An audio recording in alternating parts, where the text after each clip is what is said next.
What's going on, guys? It is the Poke King, and we're back with another banger. Let's take a look. This is toward Reklev's Miyake Japan Championship League Tera-Box. Now I know you're seeing Terapagos. No, this isn't a Terapagos deck profile. You know, I will put that in the link in the description box down below.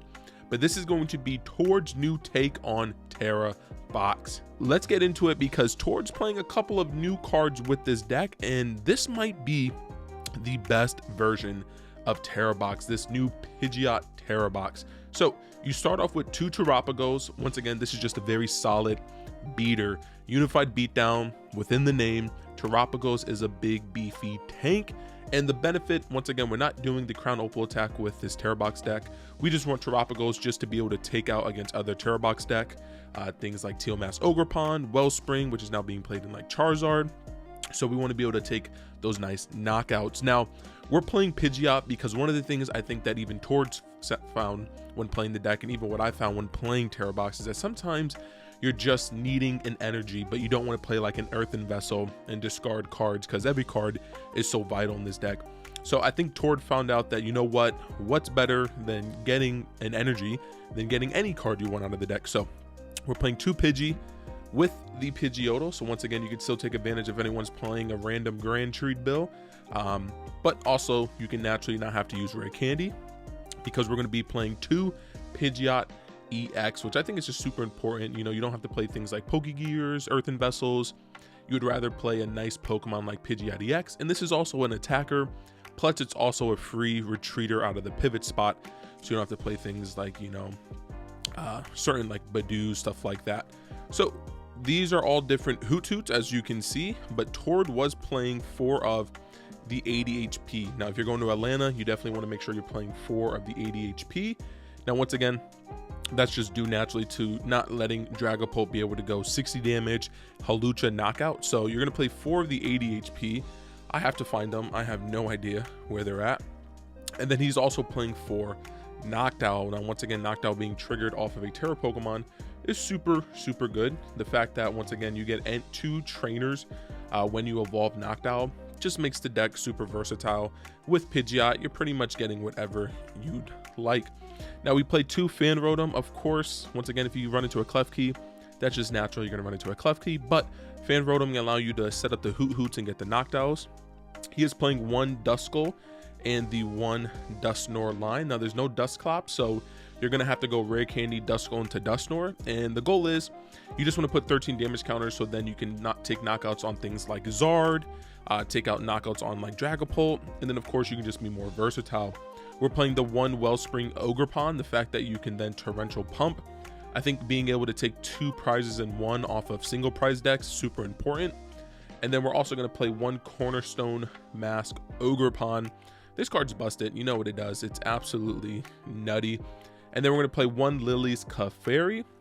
Absolutely love this card.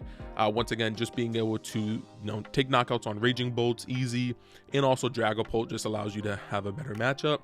1 Bloodmoon Ursaluna, just overall a good attacker. 1 Mew EX, being able to free retreat, plus you can even use Geno hacking, so late game Charizard, you can use their own attack even against Dragapult, so really nice. And then we're playing 1 Latias EX, a lot of basics, so you want the free retreat. And then of course, to round it off, 1 Fezandipiti EX, being able once again to have the best draw support Pokemon in the game. Fezandipiti once again allows you to bench it, and then, you know, your opponent either has to knock out your active attacker or let you draw 3 cards or take out the Fezandipiti, which keeps your attacker alive. So Fezandipiti is super important. And that's all the Pokemon that Tord played. So next up, we're going to play Brock Scouting. And I think right now a lot of people are starting to realize that this card is really good. The fact that it can search for up to 2 basic Pokemon, and once again, that can be any EXs, stuff like that. It's pretty much a Battle VIP pass for you know, EXs, basic Pokemon, just like how Battle VIP was without that stipulation, but as a supporter. But the fact that it can also get you 1 evolution is really nice. So it can get you a Noctowl.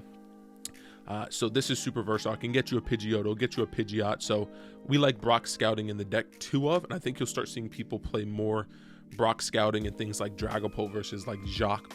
We play 2 Crispin. Crispin, once again, just really good, allowing you to attack with Lillie's Clefairy without, you know, having to have the energy in your hand. Searching it out is super nice. We also play Boss's Order. just coincides really well with like the entire deck and being able to once again grab out whatever Pokemon you want. 1 research, just there's turns where you want to search out that research, get the full fresh 7.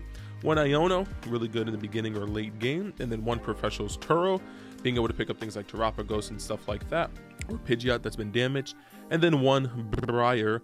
Once again, you play a lot of Tera Pokemon that are attacking, so you want to take advantage of being able to, you know, take 3 prize turns, and that's pretty much set up with like probably the Dusknoir. We're playing 4 Ultra Ball. Once again, searches out everything in the deck, and because of how many basics, we're going to play 4 Nest Ball. We do play only just 2 Rare Candy. Now, once again, 1 saved for the Dusknoir, and 1 saved for the Pidgeot. So you really can't go, you know, if you use the Rare Candy and somehow you evolve 2 Pidgeots, just know you don't have access to Dusknoir. So you got to keep 1 of the Rare Candies alive. And once again, that's why you play the Pidgeotto. So in case you prize a Rare Candy, you can at least go into still Pidgeot and Dusknoir. 1 Super Rod, once again for the, 2 Super Rods. Getting back the energy is super important. There's cool plays. You can go like against Dragapult, you can go Super Rod, get back Clefairy, Lillie's Clefairy EX. 2 energies needed to attack, and then you can Crispin and then Nest Ball for it. So pretty good. So 1 counter catcher because of the fact that sometimes you will go down with a 1 prizer. And then Pal Pad, so it's almost acting like as the 3rd boss, the 2nd Iono, the 2nd Turo. You know how it goes right there. And then because you play all of these setup Pokemon, 1 Precious Trolley, which is super nice. Once you get that off, it's nutty, and because of the fact that you can search it off with Noctowl, really busted, because people will be like, why not play Arvins? You don't really need to, you know, you just absolutely don't need to. And then we play 2 counter gain. Once again, because you may lead with like a Fan Rotom, counter gain allows you then to be able to attack with 1 less colorless energy. So that's absolutely busted for counter gain. And then I think with Sob, you can attack for free pretty much as long as you're down a prize with that first attack. And then 2 Area 0, getting your bench really big for Unified Beatdown for Terapagos. And then you're only playing 5 energies, 2 Water, 2 Psychic, 1 Fighting. If you prize 3 like of these energies, just scoop it up. Probably not going to win, but you never know. Tord has done it in the past. All right, guys, so that was Tord Reklev's new Tera-Box Pidgeot. Let me know in the comment section down below, do you guys like the new changes to Tera-Box? Do you think that this makes the deck just a little bit more consistent? Let me know in the comment section down below. So make sure to like, comment, subscribe. If you're going to Atlanta Regionals, I will see you guys down there. Make sure to say what up. Once again, like, comment, subscribe, become part of the Poke Kingdom. It's been your king. Peace.